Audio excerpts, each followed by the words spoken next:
Buenas tardes con todos. Bueno, acá estamos compartiendo conocimientos un día domingo, pero siempre con respecto al tema nutricional, pues es algo que nos llama mucho la atención y que nos motiva a seguir adelante todo en beneficio de nuestros pacientes, ¿no? Esta revisión que voy a hacer el día de hoy no es tan teórica como las de ayer, no, es algo más, un poco más aplicado a la práctica diaria, a la clínica diaria.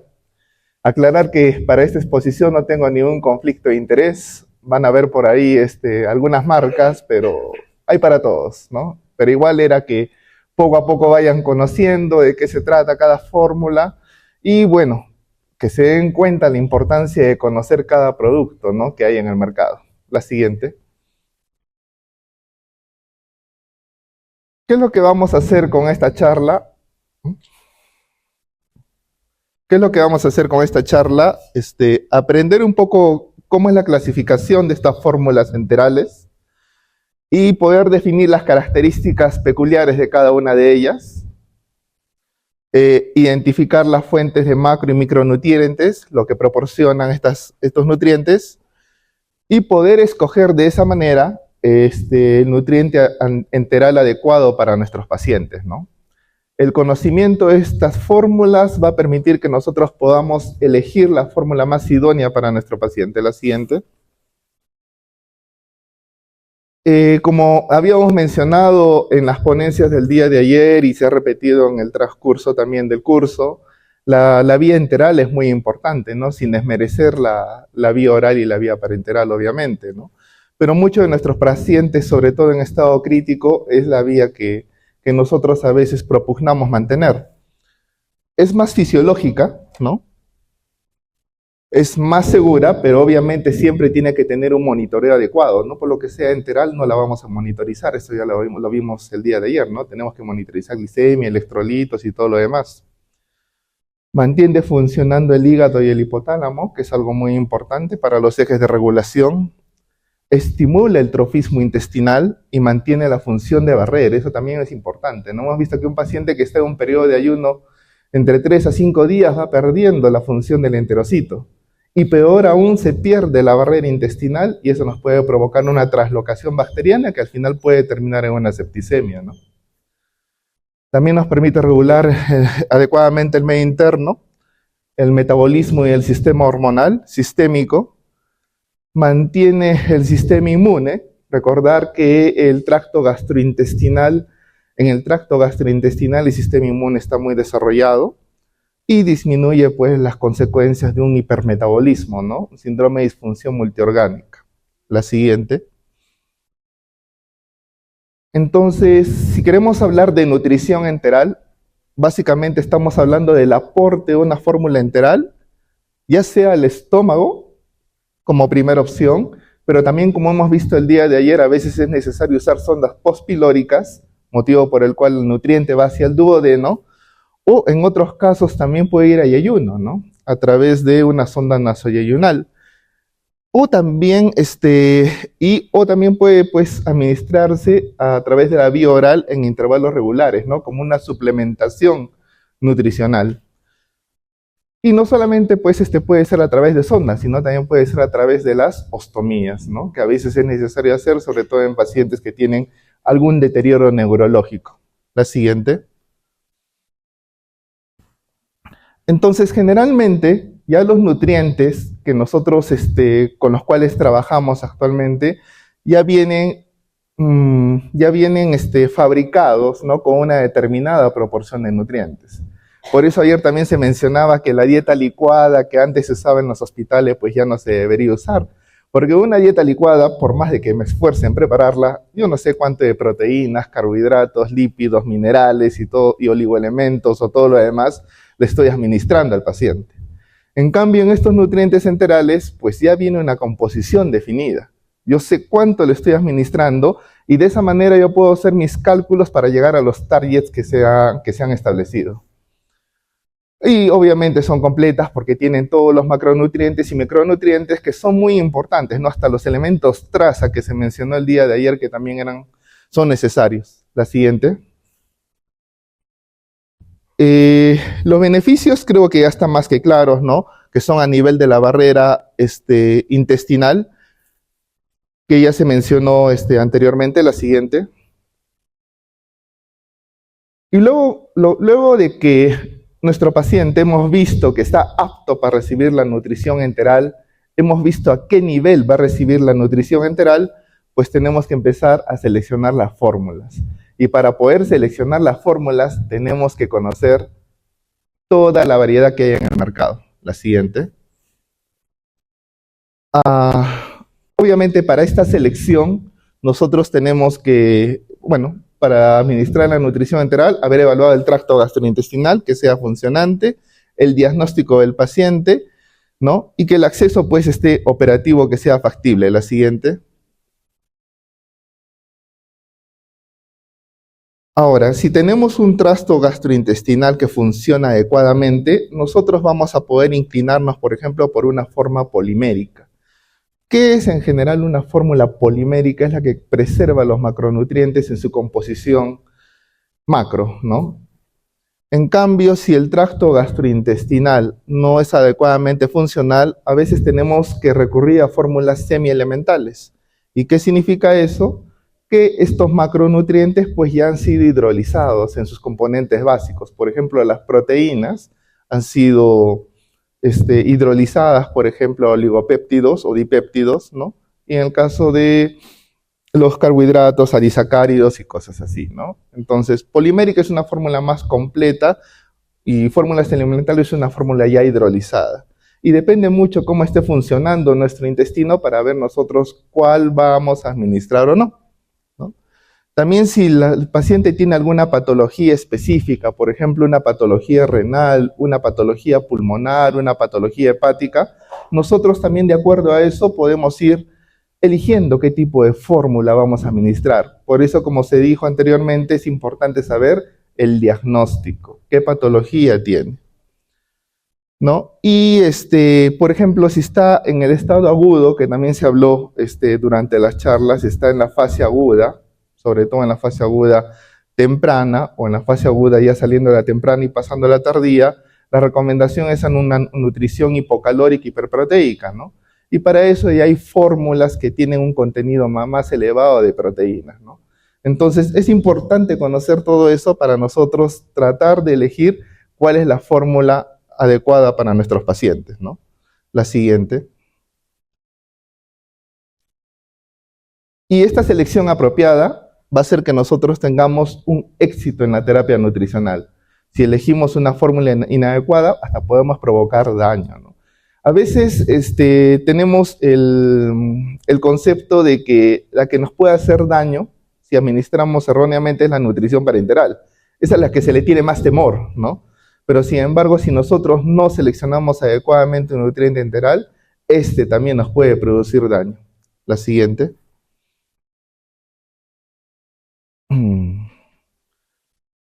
Entonces, para poder seleccionar estas fórmulas hay que conocer la patología, las condiciones clínicas y el tracto digestivo del paciente. Y obviamente la selección va a permitir un adecuado aporte de las necesidades metabólicas. La siguiente. En el mercado, como se mencionó, hay diferentes clases de fórmulas disponibles y se debe conocer o se debe categorizar ese tipo de fórmulas, ¿no? Que pueden ser incompletas, modulares y especiales, ¿no? Completas es que tienen todos los macronutrientes. Modulares solo tiene uno de ellos y especiales para alguna patología específica, que lo vamos a ir viendo progresivamente. La siguiente. ¿Cuáles son las ventajas de estas preparaciones ya de nutrientes enterales que tenemos? Como se mencionó, una composición definida. Yo sé cuánto estoy dando. Son estériles, sobre todo las que vienen en bolsa cerrada, pues preservan esterilidad. Y eso es muy importante, por ejemplo, en la administración en una unidad crítica. Porque antes se propugnaba más a la preparación de los nutrientes enterales de una manera artesanal. Y eso favorecía la contaminación bacteriana. Y después nuestro paciente pues terminaba en diarrea. Ahora lo que se busca dentro de todo es mantener la esterilidad, preservar la esterilidad, evitar la contaminación más que todo. Y eso se logra con nutrientes que ya vienen preparados y embolsados, listos para la administración. Incluso ya nos dicen cuánta osmolaridad tiene. Y de acuerdo a la osmolaridad, que es muy importante también a nivel gastrointestinal, nosotros podemos ir regulando la velocidad de infusión, ¿no? Y si a un paciente, por ejemplo, le estamos produciendo diarreas, puede ser porque la osmolaridad está muy aumentada. Y quizá tengo que regular o titular la velocidad de infusión enteral. Hay facilidad en la preparación, administración y almacenamiento. Algunas fórmulas enterales ya vienen con algunos sustratos añadidos, ¿no? Como por ejemplo la glutamina, ácidos omega, arginina, ¿no? Que muchos de ustedes ya las conocen y que la vamos a ir viendo. Y también no solamente se puede utilizar como nutrición enteral única, ¿no? También se utiliza como suplementación nutricional, ¿no? Porque como se mencionó en las ponencias de ayer, a veces también cuando el paciente puede ingerir vía oral, pues hay que mantener la vía oral. Pero se puede usar estas fórmulas también como suplementación, ¿no? No como nutrición única solamente. La siguiente. Entonces vamos a empezar a clasificarlas y vamos a empezar un poquito a decir las características de cada una de ellas. La siguiente. Entonces, como se dijo, según su contenido, en completas y modulares, y según su uso, en estándar o especiales o específicas. La siguiente. Entonces, las fórmulas completas son las que tienen todos los nutrientes esenciales y no esenciales, ¿no? Las proteínas acá están completas, no están hidrolizadas. Los lípidos, dependiendo de la fórmula, pueden ser de origen vegetal o animal, por ejemplo, provenientes de girasol, canola, pescado, ¿no? Actualmente se está propugnando quizá un poco que sea de esto último. Los carbohidratos más abundantes son los oligosacáridos, ¿no? Hay oligosacáridos que son específicos para los pacientes con diabetes, como la maltodextrina, por ejemplo, ¿no? Y suelen cubrir las necesidades diarias y sobre todo de micronutrientes cuando son aportados en un volumen de 1.500 a 2.000 mililitros diarios, ¿no? Y contienen baja cantidad de residuos, ¿no? Entonces, como ven, una fórmula completa tiene estas características, que resumiendo, es todos los macronutrientes, sin ser hidrolizados, ¿no? Y cubren también las necesidades de micronutrientes cuando se administran en proporción mayor a 1 litro. La siguiente. Y el otro aspecto eran las fórmulas modulares, ¿no? Que solo contienen un macronutriente. Es decir, por ejemplo, solo contiene proteínas o solo contiene carbohidratos, ¿no? Y estas fórmulas modulares lo que nos permite es aportar el adicional que nos falta. Si nosotros estamos administrando una fórmula y no estamos llegando a nuestros objetivos, pues tenemos que recurrir a estas fórmulas modulares, ¿no? Para llegar a ese objetivo solamente con el aporte de un macronutriente. La siguiente. Entonces, estos son ejemplos, por ejemplo, de fórmulas modulares. Las fórmulas modulares, la primera es conocida, que solo aporta proteínas. La segunda aporta solo carbohidratos, ¿no? Y la tercera también aporta proteínas, ¿no? Entonces, con estas fórmulas modulares lo que nosotros hacemos es añadir lo que le falta a la nutrición de nuestro paciente para llegar a algún objetivo definido. La siguiente. Ahora, según su uso, podemos hablar que hay diseñadas para por así decirlo, para un paciente que tiene un organismo sin una patología previa, ¿no? Y tenemos fórmulas especiales o específicas en el caso que el paciente tenga algún antecedente, alguna patología previa, como por ejemplo pacientes diabéticos, con insuficiencia renal, hepática, etc. La siguiente. Ahora, de acuerdo a las características de las proteínas, las fórmulas pueden ser poliméricas, semielementales u oligoméricas y elementales o aminoácidos cristalinos. La siguiente. Las fórmulas poliméricas son aquellas que tienen las proteínas intactas o en forma de polipéptidos, ¿no? Necesita que el tracto gastrointestinal tenga una buena absorción y digestión, y la osmolaridad puede variar entre los 300 y 400 milosmoles, ¿no? Y acá están, por ejemplo, las fórmulas más conocidas de los laboratorios más conocidos, ¿no? Entonces, polimérico porque las proteínas pues las tienen intactas, ¿no? La siguiente. Y las fórmulas semielementales oligoméricas, como se mencionó, ya las proteínas acá están hidrolizadas en dipéptidos, tripéptidos. Pero al estar hidrolizado, es decir, al estar fraccionado, pues la osmolaridad va a aumentar. Ya no va a ser la misma, ¿no? Y en este caso, estas fórmulas están indicadas cuando hay alteraciones en la absorción, porque como los macronutrientes, las proteínas ya están hidrolizadas, están listas para su absorción. El paciente no tiene que hacer mucha digestión, ¿no? Y son absorbidas directamente a través del tracto gastrointestinal al torrente sanguíneo. Y de ahí también tenemos varios ejemplos, ¿no? Como pueden apreciar a mano derecha, que vienen tanto en fórmulas ya preparadas, listas para administración, como en fórmulas que vienen para preparar también, dependiendo del sitio, de la naturaleza de nuestro paciente, ¿no? Lo que quiero que quede claro es que tenemos alternativas, pero es importante conocer con qué alternativas contamos y qué es lo que queremos hacer en este caso con nuestro nutriente, ¿no? La siguiente. Y también hay fórmulas elementales, pero eso generalmente ya no se utiliza mucho en el paciente adulto, ¿no? Más que todo se utiliza en los pacientes neonatos, que en este caso ya solo son aminoácidos, ¿no? Y obviamente, como solo son aminoácidos, la osmolaridad ya es mayor, ¿no? Y se administra en situaciones especiales, sobre todo cuando hay alteraciones alteraciones del aparato gastrointestinal, ¿no? Y en los cuales hay síndromes de mala absorción y quizá cuadros de alergia a la proteína de leche de vaca, ¿no?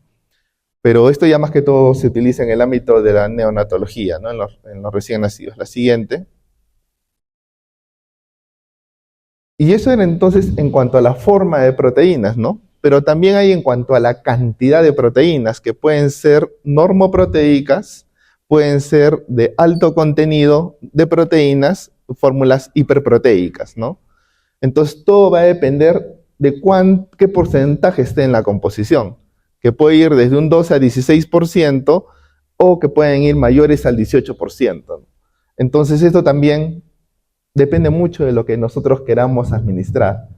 Al inicio quizás, no sé, ya podemos ir de frente con una fórmula hiperproteica, o si nuestro paciente no tiene mucha tolerancia, quizá empezamos con una normoproteica nomás, ¿no? Entonces todo depende de los objetivos que nosotros definamos. La siguiente. También se pueden clasificar de acuerdo a las características de los carbohidratos, ¿no? Con o sin lactosa, con o sin disacáridos diferentes a la lactosa, con o sin fibra. Generalmente se da fibra, por ejemplo, a las fórmulas de los pacientes diabéticos, ¿no? Entonces, de acuerdo a la composición, como ven, las clasificaciones pueden ser múltiples. Y lo que un poquito quiero resumir de todo esto es que debemos conocer cada nutriente en especial para ver qué es lo que estamos aportando a nuestros pacientes. La siguiente.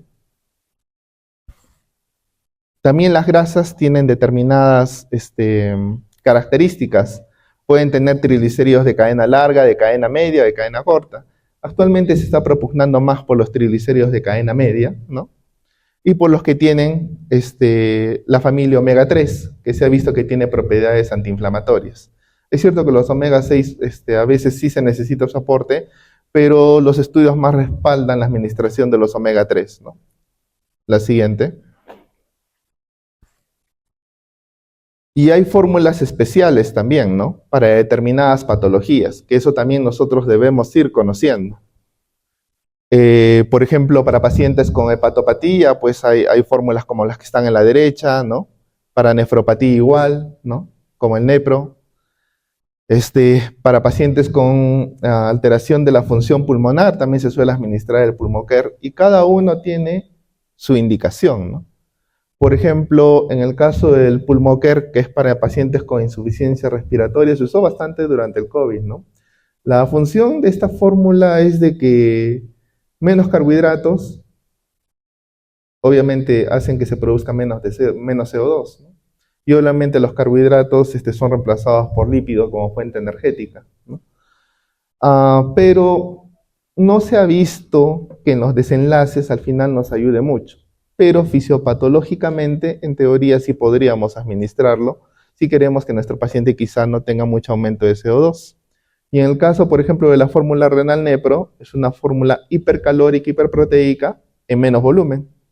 Recuerden que a los pacientes renales, por ejemplo, no se les administra grandes cantidades de volúmenes. Entonces, con menos volumen podemos nosotros llegar a nuestro objetivo definido de una manera más pronta, ¿no? Y en el caso de las fórmulas hepáticas, tiene que ver mucho con el tipo de aminoácido, ¿no?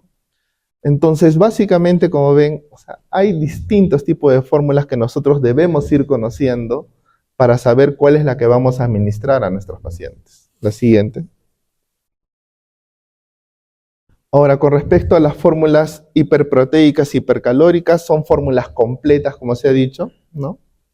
Y acá lo que tienen las características es que tienen una alta cantidad de proteínas, ¿no? También tienen lípidos de los dos tipos, ¿no? Y las indicaciones en general son en la mayoría de los pacientes críticos, ¿no? Politrauma, test grave, grandes quemados, ¿no? Pero nosotros tenemos que saber cuánto es lo que proporcionan, ¿no? Por ejemplo, la fórmula de Fresuin HP proporciona 1.5 kilocalorías por mililitro, y si yo le paso un litro de esta fórmula, le doy 62 gramos de proteína, ¿no? Entonces, algo así tenemos que ir conociendo para nosotros, de acuerdo a la administración que lo demos, pues ver si estamos llegando al objetivo con lo que vamos administrando. Ayer se mencionó que teníamos que calcular cuáles eran los objetivos energéticos y proteicos, ¿no? De acuerdo a las características de nuestro paciente. Y así como nosotros calculamos que si no tenemos la calorimetría, ni tenemos la fórmula de medir la producción de CO2, nos vamos a las fórmulas, entonces lo que hayamos encontrado en las fórmulas, nosotros tenemos que sacar los cálculos de acuerdo al nutriente que vamos administrando. Sé que lleva trabajo, sé que hay que hacer un esfuerzo y requiere tiempo estar haciendo los cálculos, pero es importante para evitar hacerle daño a nuestro paciente y ver si estamos dentro de nuestros objetivos. La siguiente. Y para los pacientes que son diabéticos, que tienen intolerancia a la glucosa, por así decirlo, pues también hay fórmulas especiales, ¿no? Y muchas de ellas también son hiperproteicas, ¿no? Y en este caso, la distribución es que los hidratos de carbono, que generalmente en una fórmula estándar, en una fórmula normal, están alrededor del 50%, acá están pues alrededor del 35%, ¿no? Es una proporción menor. Y obviamente la cantidad de lípidos aumenta a 45%. Entonces todo podría estar bien, ¿no? Pero ¿qué pasa si nosotros aumentamos los lípidos a la fórmula? Pues algunos pacientes no lo toleran bien, ¿no? Y les puede provocar un poco de diarrea, ¿no? No puede haber un síndrome de mala absorción y haber diarrea, ¿no? Esa es una de las, quizá algunas de las características o de las reacciones que puede originar estas fórmulas. Pero ¿cómo llego yo a esa conclusión? Pues sabiendo su composición, ¿no? Que si en este caso de repente mi paciente se presentó diarrea es porque pues tiene mayor cantidad de grasas y de lípidos. Y a veces simplemente con disminuir el ritmo de infusión enteral, pues yo puedo de esa manera controlar esa reacción adversa, ¿no? La siguiente.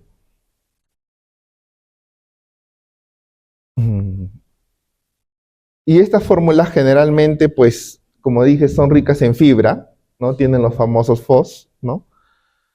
Y a veces, por el tipo de nutriente que tiene, ¿no?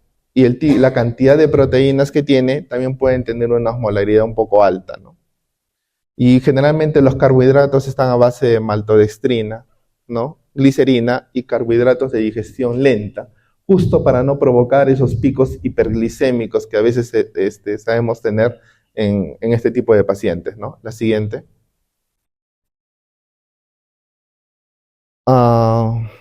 Entonces, las indicaciones son básicamente las que ya conocemos, ¿no? En pacientes que estén desnutridos o riesgo de desnutrición, pacientes posquirúrgicos con ACV, ¿no? Los que tienen aumento de los requerimientos, en todos ellos se pueden administrar este tipo de fórmulas. La siguiente. Para hepatopatías ya se mencionó, ¿no? Existe unas fórmulas especiales que también nosotros podemos administrar, ¿no? La característica principal reside en la modificación en el aporte de los aminoácidos, ¿no? Con disminución de los aromáticos, ¿no? Entonces eso evita de que nuestros pacientes, por ejemplo, cursen con descompensaciones de su situación hepática, principalmente con encefalopatía, ¿no? La siguiente. Para insuficiencia renal, ¿no? Generalmente es una de las fórmulas administradas, ¿no? Minimiza el volumen de líquidos, una alta relación de calorías no proteicas con nitrógeno, ¿no? La siguiente. También hay fórmulas o módulos, mejor dicho, que permiten añadir, ¿no? Este sustrato como es la glutamina, que ya se conversó también el día de ayer, ¿no? Que la glutamina está indicado básicamente para pacientes gran quemados y politraumatizados, ¿no? Porque ayuda mucho en la cicatrización de las heridas, ¿no? Y nosotros podemos añadir a nuestra nutrición los módulos que podemos ver, ¿no? Algunos tienen glutamina sola y otras tienen glutamina más arginina. En realidad, como ven, la variedad es amplia, ¿no? La siguiente. Entonces, como han visto, hay una amplia variedad de fórmulas enterales, hay diferentes tipos de clasificación de acuerdo al macronutriente que nosotros administramos, pero lo que nosotros debemos hacer es familiarizarnos con las principales para poder de esa manera administrar el nutriente correcto de la forma correcta en el momento correcto y no producir efectos deleterios en nuestros pacientes. Ahora, la vía de administración, pues pueden ser varias, ¿no? La más conocida es la sonda nasogástrica, pero como ustedes pueden ver, hay varias otras formas en las cuales nosotros podemos mantener la nutrición enteral. Puede ser una sonda pospilórica, una sonda nasoyeyunal, ¿no? En el cual, en los casos en que nuestros pacientes tengan volúmenes gástricos elevados, o en los casos en los cuales haya mucho riesgo de aspiración, como se mencionó el día de ayer, ¿no? O a veces hay que pues recurrir a las ostomías, ¿no? Una yeyunostomía, ¿no? Para poder mantener la administración de los nutrientes por vía enteral. Cada uno tiene sus indicaciones, cada uno tiene su localización específica. Actualmente se están propugnando ya hacer más los procedimientos percutáneos, pero igual se sigue haciendo también a través de la cirugía abierta, ¿no? Entonces también nosotros tenemos que conocer la patología de nuestros pacientes y ver cuál va a ser la ruta de administración más adecuada, ¿no? Entonces, la siguiente. De conclusión, como conclusiones podemos decir que tenemos que tener un conocimiento exhaustivo, ¿no? De los componentes y características de las fórmulas disponibles. Laboratorios hay múltiples, tipos de fórmulas hay muchas, pero como les digo, debemos familiarizarnos con algunas en especial y conocer de qué está compuesta esa fórmula. Elegir de acuerdo a la enfermedad, los requerimientos, la vía y el método de administración, ¿no? Tenemos que saber elegir el tipo de nutriente de acuerdo a eso. E inclusive un mismo paciente puede requerir a veces diferentes fórmulas o módulos, ¿no? De acuerdo a la evolución de su condición, ¿no? Ese es el resumen de lo que les he querido transmitir, ¿no? Conocer la fórmula y saber en qué momento y cuándo administrarla, ¿no? La siguiente. La bibliografía, la siguiente. Gracias, eso es lo que se les ha querido compartir y bueno, no sé